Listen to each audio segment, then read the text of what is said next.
قوم عاد کا ذکر قرآن مجید اور اسلامی تاریخ میں ایک ایسی قوم کے طور پر آیا ہے جسے اللہ تعالیٰ نے بے حد طاقت اور نعمتوں سے نوازا تھا، مگر جب وہ سرکشی اور نافرمانی پر اتر آئی تو اللہ نے انہیں سخت عذاب میں مبتلا کر دیا۔ قوم عاد کا تعارف۔ قوم عاد حضرت نوح کی نسل سے تھی اور ان کا علاقہ احقاف کہلاتا تھا، جو موجودہ یمن اور عمان کے درمیان ریگستانی خطے میں تھا۔ یہ قوم حضرت نوح کی قوم کے بعد سب سے طاقتور قوم شمار کی جاتی تھی۔ نعمتیں اور سرکشی۔ اللہ نے قوم عاد کو بے پناہ طاقت، لمبی عمریں اور مضبوط جسم عطا کیے تھے۔ وہ بڑی بڑی عمارتیں اور محلات بنانے میں مہارت رکھتے تھے اور ان کے شہر خصوصاً ارم ذات العماد اپنی شان و شوکت میں بے مثال تھا۔ اللہ نے انہیں اپنی عبادت کا حکم دیا، مگر وہ بت پرستی کرنے لگے اور اپنے مال و دولت اور طاقت پر فخر کرنے لگے۔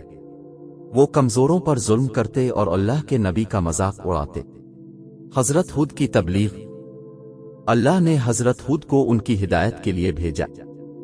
حضرت ہود نے انہیں توحید کی طرف بلایا اور کہا کہ اللہ سے ڈرو اور اس کی نعمتوں کا شکر ادا کرو، ورنہ سخت عذاب آئے گا۔ قوم عاد کا جواب۔ انہوں نے حضرت ہود کی باتیں سننے سے انکار کر دیا اور کہا کہ ہم تمہاری بات کیوں مانیں؟ ہم تو بہت طاقتور ہیں، ہمیں کوئی نقصان نہیں پہنچا سکتا۔ انہوں نے کہا کہ یہ عذاب کی باتیں صرف ایک جھوٹ ہے، ہمارے پاس سب کچھ ہے، ہمیں کوئی کمزوری نہیں۔ وہ حضرت ہود کا مذاق اڑاتے اور انہیں جھوٹا کہتے۔ قوم عاد پر اللہ کا عذاب۔ جب قوم عاد نے حضرت ہود کی نصیحت کو مسلسل رد کیا تو اللہ نے ان پر شدید عذاب بھیجا۔ ایک قحط سالی، پہلے اللہ نے کئی سال تک بارش نہیں برسائی، جس سے ان کی زمین بنجر ہو گئی۔ دو آندھی اور طوفان، پھر ایک دن انہیں ایک سیاہ بادل دکھائی دیا، وہ سمجھے کہ بارش ہونے والی ہے، مگر یہ اللہ کا عذاب تھا۔ تین خوفناک آندھی 7 راتیں اور 8 دن تک ایک زبردست اور انتہائی تیز آندھی چلتی رہی، جس نے ان کے مضبوط محل، عمارتیں اور مکانات سب کچھ تباہ کر دیا۔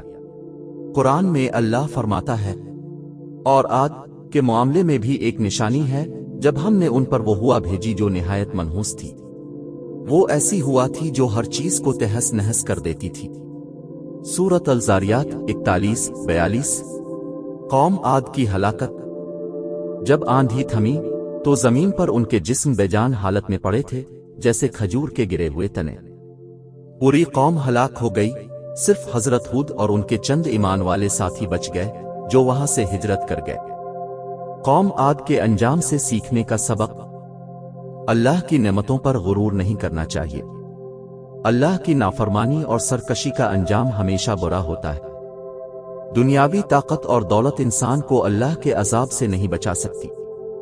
نبیوں کی باتوں کو سننا اور ان پر عمل کرنا ضروری۔ ہمارے چینل کو سبسکرائب کریں اور روزانہ نئی اپڈیٹس کے لیے بیل آئیکن